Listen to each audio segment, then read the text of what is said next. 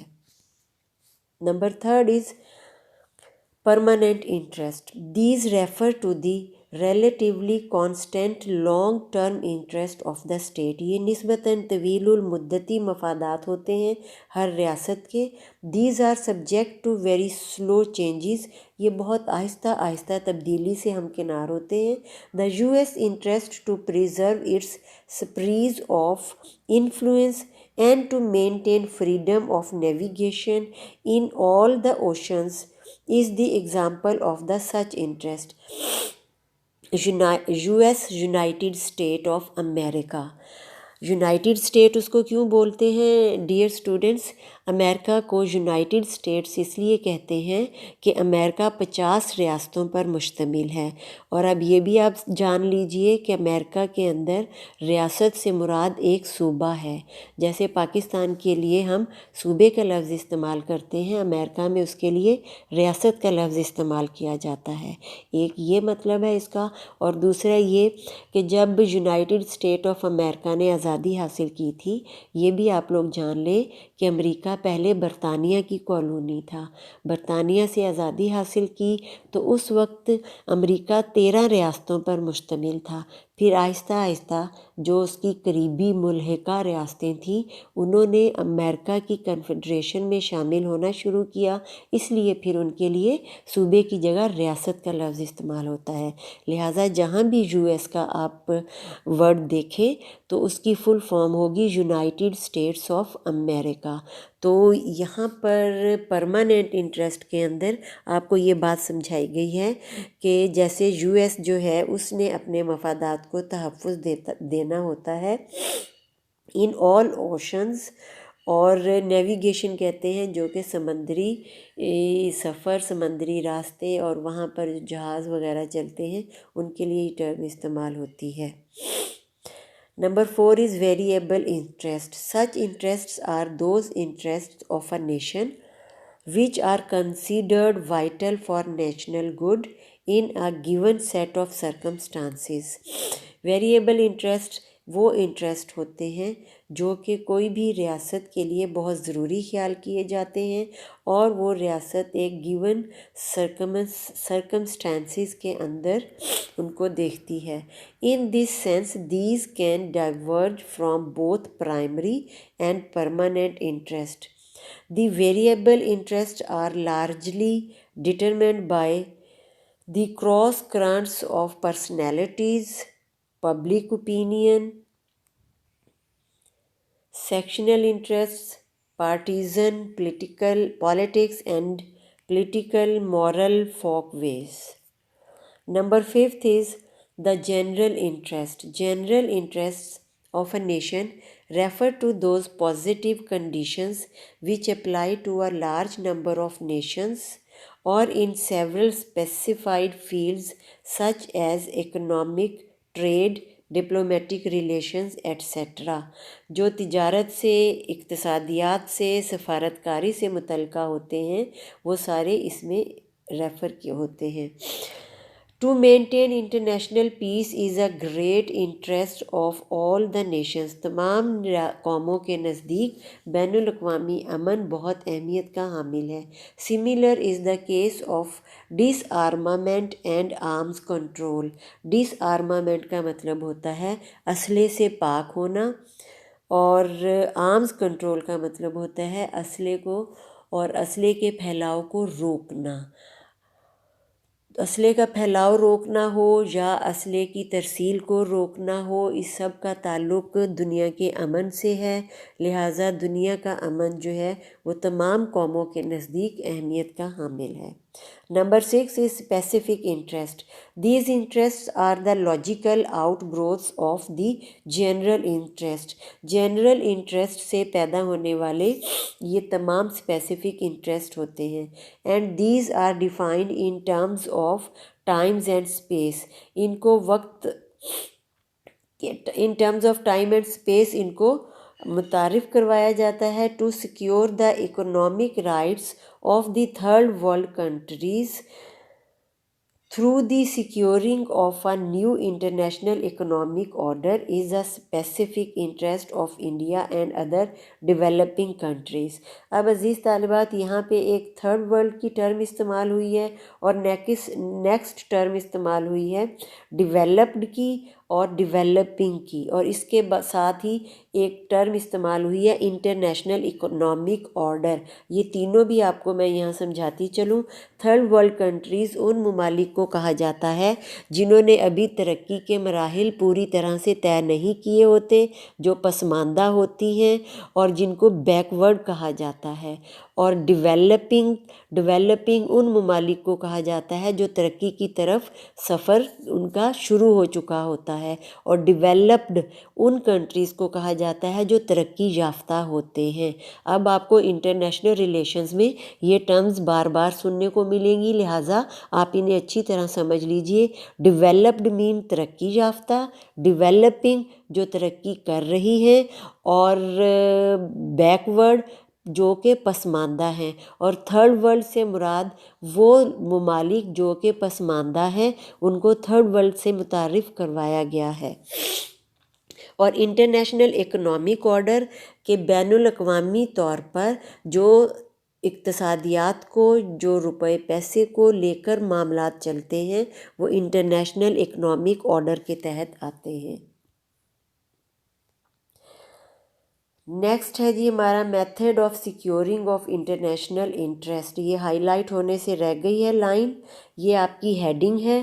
یہ ہمارے یہاں پر کلاسیفیکیشن ختم ہو گئی، 6 کلاسیفیکیشنز تھیں، 6 فولڈ جو ہم نے پڑھ لی ہے۔ اس کے بعد آ جاتے ہیں میتھڈ آف سیکیورنگ نیشنل انٹرسٹ، کہ کسی بھی ریاست کے نیشنل انٹرسٹ کو کس طرح سے تحفظ فراہم کیا جا سکتا ہے۔ اب یہ میتھڈز ہم پڑھنے جا رہے ہیں۔ To secure the goals and objectives of her national interest is the paramount right and duty of every nation۔ ہر ریاست کی بہت اہم فرض ہوتا ہے کہ وہ اپنے مقاصد کو تحفظ فراہم کرے۔ Nations are always at work to secure their national interest. قومیں ہمیشہ اپنے قومی مفادات کو تحفظ دینے کے لیے سرگرداں رہتی ہیں۔ And in doing so they adapt a number of methods, اور یہ کارگزاری کرنے کے لیے وہ بہت سے طریقے اپناتی ہیں۔ The following are the 5 popular methods or instruments which are usually employed by a nation for securing her national interest in international relation۔ International relation کے اندر اب ہم وہ میتھڈ پڑھنے جا رہے ہیں جو کہ تقریباً بہت مشہور 5 میتھڈز ہیں، جن کو میتھڈز اور انسٹرومنٹ بھی کہا جاتا ہے، جو کہ قومیں اپنے نیشنل انٹرسٹ کو تحفظ دینے کے لیے استعمال کرتی ہیں۔ اس سلسلے میں پہلی کیٹیگری ہے diplomacy as a means of national interest. Diplomacy سفارتکاری کو بولتے ہیں۔ Diplomacy is a universally accepted means for securing national interest. It is through diplomacy that the foreign policy of a nation travels to other nations. یہ diplomacy کس ذریعے سے عمل میں لائی جاتی ہے؟ ڈپلومیسی فورن پالیسی کے ذریعے۔ فورن پالیسی خارجہ پالیسی کو کہتے ہیں۔ ہر قوم اپنی ریاست کے لیے خارجہ پالیسی ترتیب دیتی ہے، پھر اس خارجہ پالیسی کے تحت وہ سفارتکاری کرتی ہے دوسری ریاستوں کے ساتھ، دوسری اقوام کے ساتھ تعلقات بنانے کے لیے۔ اپنے پھر وہ ڈپلومیٹک انوائز بھیجتی ہے، ڈپلومیٹک سٹاف کو وہاں پہ ڈپلوائے کرتی ہے دوسرے ممالک میں، اور وہاں پر وہ ڈپلومیٹک انوائز جو ہیں وہ پھر اپنی ریاست کے مفادات کو تحفظ بھی دیتے ہیں، پالیسیز کو بھی وہاں پر ہائی لائٹ کرتے ہیں، پروجیکٹ کرتے ہیں۔ It seeks to secure the goals of national interest، اور وہ دوسری ریاست میں بیٹھ کر اپنی ریاست کے مقاصد کو حاصل کرنے کے لیے اور قومی مفاد کو محفوظ کرنے کے کام بھی کرتے ہیں۔ Diplomats establish contact with the decision makers and diplomats of other nations. تو ڈپلومیٹس دوسری ریاست میں جا کے وہاں کے پالیسی بنانے والوں سے بھی اور دوسرے ممالک کے جتنے بھی ڈپلومیٹس ہوتے ہیں ان کے ساتھ اچھے تعلقات بناتے ہیں. And conduct negotiation for achieving the desired goal. Negotiation کہتے ہیں مذاکرات کرنے کو، اور ان تمام سے مذاکرات بھی کرتے ہیں تاکہ اپنے مفادات حاصل کر سکیں. And objectives of national interest of their nation, اور اپنی قوم کے قومی مفاد کو حاصل کر سکیں. Diplomats use persuasion. اب ڈپلومیٹس جو ہیں وہ کس طرح سے اپنے مفاد حاصل کر سکتے ہیں یا اپنے نیشنل انٹرسٹ کو سیکیور کر سکتے ہیں، یہ ان کے طریقے لکھے ہوئے ہیں. پرسویشن کا مطلب ہوتا ہے ترغیب دینا دوسرے ممالک کو اور دوسرے ممالک کے ڈیسیجن میکرز کو، یہ پرسویشن دینا کہ اگر وہ ہمارے ساتھ تعلقات قائم کریں گے تو ان کے لیے اس طرح سے فائدہ ہے اور ہماری ریاست کو اس کا یہ بینیفٹ ہو سکتا ہے. یہ ہوتی ہے پرسویشن. نیکسٹ ہے جی تھریٹس. تھریٹ ہے کسی کو دھمکی لگانا. اگر کوئی ایسے ناگزیر حالات پیدا ہو گئے ہیں کہ اس ریاست کو دوسری ریاست کو بتانا پڑے کہ اگر آپ نے ہمارے ساتھ تعلقات اس طرح نہ رکھے تو اس کے نتائج جو ہیں وہ سنگین بھی ہو سکتے ہیں. Next is reward. ریوارڈ ظاہر ہے انعام دینا دوسری ریاستوں کے ساتھ. ان چیزوں کا بھی اگر کسی ریاست نے ایک ریاست سے اچھے تعلقات قائم کیے ہیں تو اس قسم کی پرسویشن بھی ان کو دی جاتی ہے. To secure their national interest. Diplomatic negotiations, reconciliation, accommodation constitute the most effective means of conflict resolution. Conflict کہتے ہیں جھگڑے کو، ریزولوشن نمٹانا، جھگڑوں کو یا تنازعات کو حل کرنا. ریزولوشن مین ان تنازعات کو حل کرنے کے لیے ڈپلومیٹک مذاکرات، نیگوسیشن، ریکنسیلیشن تصفیہ، اکاموڈیشن سمجھوتا کہہ لیں اس کو. یہ بہت مؤثر طریقے ہوتے ہیں کانفلکٹ ریزولوشن کے. مورگنتھا کا میں نے آپ کو کل بھی بتایا تھا، یہ بہت بڑا پولیٹیکل فلاسفر اور تھنکر ہے جس نے انٹرنیشنل ریلیشن کے اندر ریئلزم کی تھیری ایریکٹ بھی کی، کانسٹیٹیوٹ بھی کی. ریئلزم جو ہے وہ طاقت کے اوپر بیس کرتی ہے، پاور کے اوپر.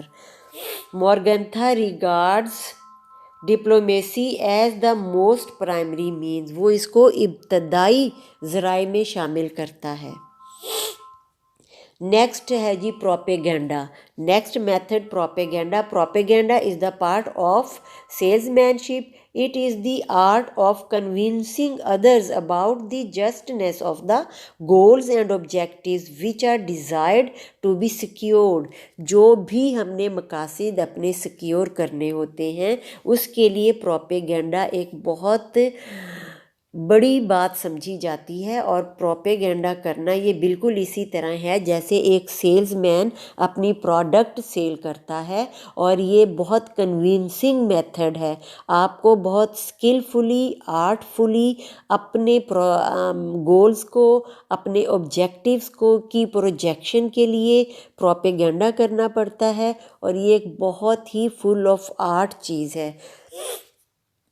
Propaganda is a systematic attempt to affect the mind, emotion, and action of a given group for a specific public purpose.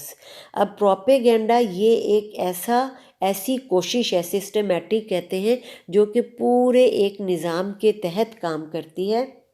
یہ ایسی سسٹمیٹک اٹیمپٹ ہوتی ہے جو کہ دوسروں کے دماغوں کو، ان کے جذبات اور احساسات کو اور ان کے ایکشنز کو متاثر کرتی ہے.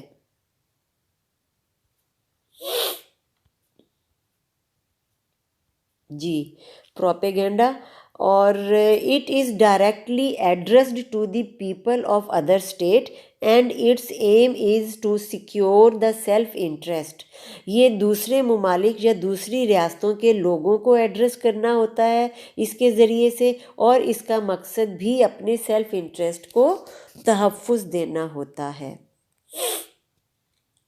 آپ نے ڈیئر اسٹوڈنٹ اکثر دیکھا ہوگا جب چائنا کے لوگ یا چائنا کے ڈپلومیٹس ہمارے پاکستان آتے ہیں یا پاکستان کے چائنا جاتے ہیں تو پاکستان میں ان کی آمد پر ترانے بجائے جاتے ہیں، پاک چین دوستی زندہ آباد۔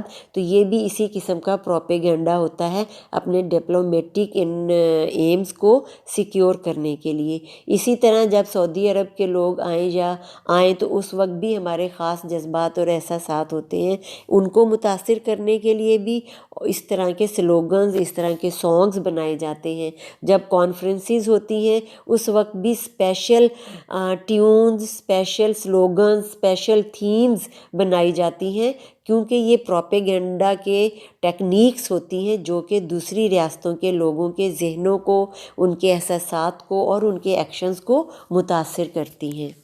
بالکل اسی طرح جس طرح کوئی پروڈکٹ لانچ جب ہوتی ہے تو اس کے اوپر الیکٹرانک میڈیاز کے اوپر، پرنٹ میڈیا کے اوپر اس کی باقاعدہ پبلسٹی ہوتی ہے، اور آپ دیکھ لیں عام سے عام چیز کے لیے بھی جس طرح جنگلز بنائے جاتے ہیں تو یہ پروپیگنڈا بھی اسی مہم کا ایک حصہ ہے۔ نیکسٹ آ جاتا ہے ہمارا اکنامک مینز۔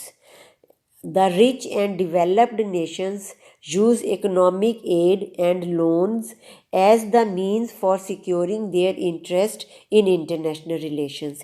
انٹرنیشنل ریلیشنز میں اپنے انٹرسٹ کو سیکیور کرنے کے لیے رچ اور ڈیولپڈ قومیں جو ہیں وہ اکنامک مینز بھی استعمال کرتی ہیں۔ اکنامک مینز کیسے استعمال کرتی ہیں؟ ان نیشنز کو، ان ریاستوں کو جو غریب ہوتی ہیں ان کو اکنامک ایڈ پرووائڈ کرتی ہیں، ان کو قرضے دیے جاتے ہیں، ان کو مختلف سوشل، اکنامک اور ایجوکیشنل پروجیکٹ کو کیری آن کرنے کے لیے ان کو امداد فراہم کی جاتی ہے۔ بعض قومیں جو ہیں وہ امداد دیتی ہیں اور کچھ اس کے ساتھ قرضے بھی دیتے ہیں۔